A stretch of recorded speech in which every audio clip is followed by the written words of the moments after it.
फिर दिन हुआ,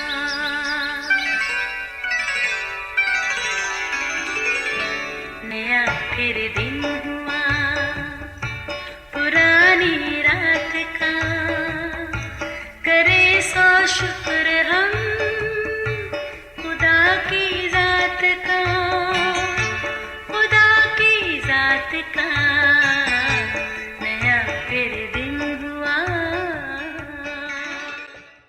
आज की आयत। मैं तेरी सब रहमतों और वफादारी के मुकाबला में जो तूने अपने बंदा के साथ बरती है बिल्कुल हेच हूँ, क्योंकि मैं सिर्फ अपनी लाठी लेकर इस यर्दन के पार गया था और अब ऐसा हूँ कि मेरे साथ 2 वॉल हैं। पैदाइश 32 बाब 10वीं आयत। अजीज़ों, आजकल हम खुदा के एक खूबसूरत वादे को बार बार याद करते हैं जो उसने अपने बंदे इब्राहिम से किया था कि अगर तू आसमान के सितारों को गिन सकता है तो गिन, या रेत के ज़रों को गिन सके तो भी गिन ले, क्योंकि तेरी नस्ल ऐसी ही होगी। और फिर इसहाक इब्राहिम का अहद का फर्जंद ठहरा। आगे इसहाक के 2 बेटे ईसाऊ और याकूब पैदा हुए, मगर खुदा का इब्राहिम से किया वादा अब भी कायम था। इन दोनों में से छोटे बेटे याकूब के लिए खुदा का मंसूबा देखने में आया। फिर हालात भी कुछ ऐसे बनते गए, सो याकूब के लिए रास्ते भी हमवार होते गए, मगर इसके लिए उसे अपने वालिदैन के घर को विदा कहना पड़ा। अगरचे ये उसके लिए खुशकुन बात तो नहीं थी, मगर बाप इसहाक की दुआ से वो कदरे मुतमईन था। उसकी अगली मंजिल उसके मामू लाबन का घर था जो हारान में रहता था। दौरान सफ़र जहाँ उसे रात पड़ी, उसने पास से पत्थर उठाया और अपने सरहाने तले रखा और सो गया। ऐसे में उसने अजीब सा ख्वाब देखा। एक बड़ी सी सीढ़ी जिसका सिरा आसमान तक था, इस पर चढ़ते उतरते फरिश्तों के हमरा ऊपर खड़े खुदावन को भी देखा। यहाँ पर खुदा ने उसके बाप दादा इब्राहिम और इसहाक का वादा उसके लिए फिर से दोहराया और कहा, जिस जगह तू लेटा है मैं तेरी नस्ल को दूंगा और तेरी नस्ल ज़मीन के गर्द के ज़रों की मानद होगी। अजीज़ों, खुदावन की तसल्ली बख्श बातें याकूब के लिए अनजाने सफ़र में इंतहाई खुशकुन थी। सुबह बेदार होने पर याकूब ने भी खुदा से मन्नत मानी और खुदा से वफादारी का अहद भी किया और सरहाने रखे पत्थर को सतून की तरह खड़ा करके इसके सिरे पर तेल डाला। फिर आगे मशरक के मुल्क की तरफ बढ़ा। यहाँ उसने मैदान में एक कुआं देखा जिसके पास ही भेड़ बकरियों के 3 रेवड़ बैठे थे। यकीनन चरवाहे इसी कुएं से अपने रेवड़ों को पानी पिलाते थे। उसने उन्हें मुखातिब करते कहा, मेरे भाइयों, तुम कहाँ के हो? पता चला वो हारान के हैं और नहूर के बेटे लाबन को जानते हैं। साथ ही उन्होंने इशारा करके कहा, वो देखो, उसकी बेटी राखल अपने बाप की भेड़ बकरियों को यहाँ पानी पिलाने ला रही है। याकूब ने उठकर कुएं के मुंह पर रखे पत्थर को लुढ़काया और अपने मामू लाबन के रेवड़ को पानी पिलाया। ये राखल के लिए अजीब सी बात थी।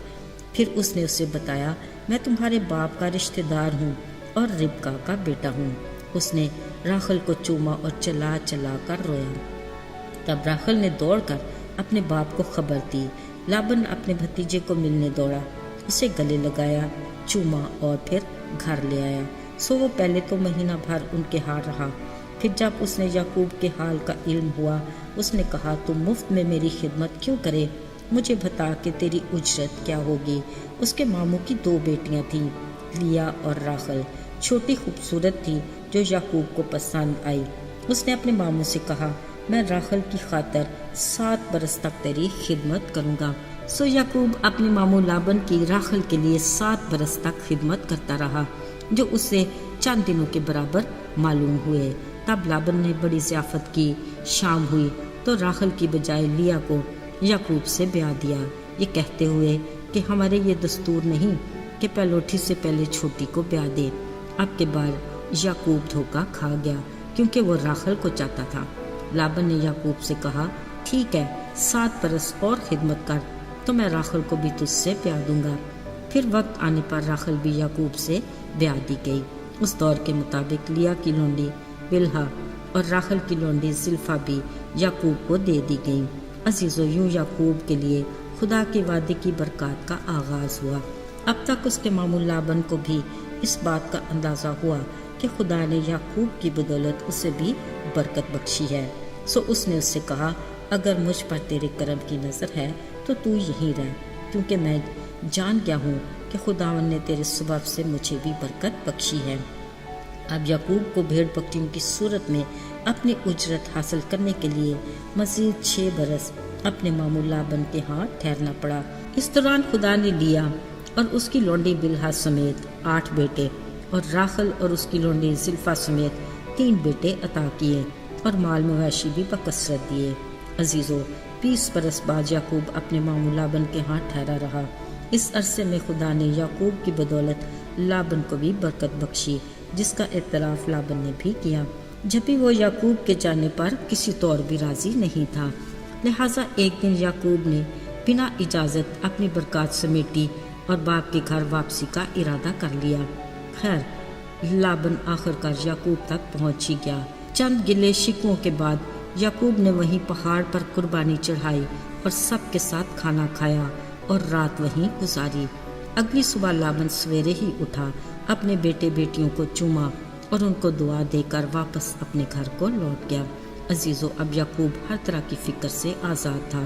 اس نے خداوند سے کہا، اے میرے باپ دادا ابراہیم اور اسحاق کے خدا، جس کے حکم سے میں واپس اپنے رشتہ داروں میں لوٹ رہا ہوں، اے خدا، تو نے میرے ساتھ بھلائی کا وعدہ کیا ہے، اگرچہ میں تیری سب رحمتوں اور وفاداری کے مقابلے میں ہیچ ہوں، کیونکہ میں تو صرف اپنی لاٹھی لے کر اس یردن کے پار گیا تھا، اور اب ایسا ہوں کہ میرے ساتھ 2 قول ہیں، مطلب کہ میں تیری بھرپور برکات کے ساتھ واپس لوٹ رہا ہوں۔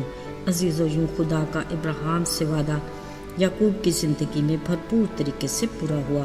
یاد رہے، بے شک خدا کے حضور میں دیر ہے، اندھیر نہیں۔ شاید آج بھی ہم میں سے بہت سے خدا کے کسی وعدے کو اپنے لیے پورا ہونا دیکھنا چاہتے ہیں۔